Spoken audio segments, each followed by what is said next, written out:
তো হ্যালো বন্ধুরা, আজ আমরা আবার দেখব অঙ্কের একটা শর্টকাট ট্রিক্স। তো দেখো, একটা অঙ্ক দেওয়া আছে, কি আছে, স্বামী স্ত্রী ও সন্তানের 3 বছর আগে গড় বয়স হচ্ছে 27 বছর ছিল এবং স্ত্রী ও সন্তানের 5 বছর আগে গড় বয়স ছিল 20 বছর।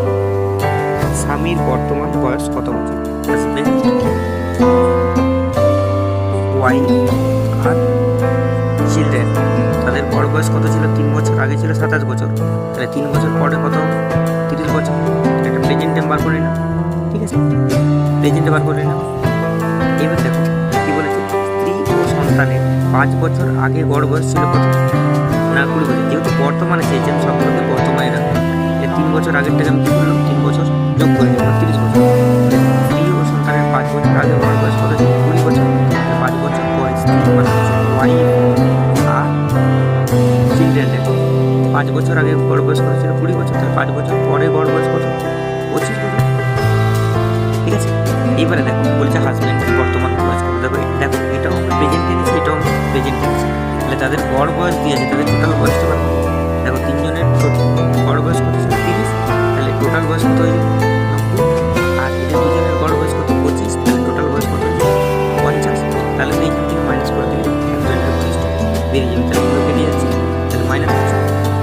তাহলে হাজব্যান্ডের বয়স কত হচ্ছে? 50 থেকে 90 থেকে 50 পর 40।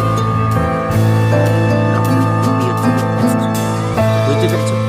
আরেকবার বলছি, দেখো কি করলে। কি বলেছে?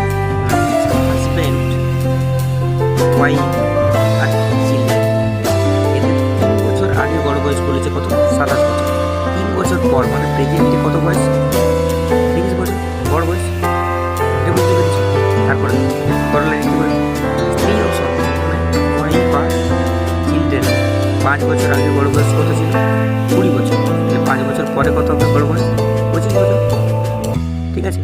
যদি এরও 5 বছর বাড়ে তাহলে ওরও বাড়বে, তার জন্যই দুজনকারই বেড়ে গেল, ঠিক আছে। এরপরে দেখো গড় বয়স, তাহলে আমি টোটাল বয়সটা বাড়বে। তিনজনের গড় বয়স 30, তাহলে টোটাল বয়স কত হচ্ছে? 30 30 90 বছর, ঠিক আছে। এদের দুজনের গড় বয়স হচ্ছে 25, তাহলে টোটাল বয়স কত হচ্ছে? 25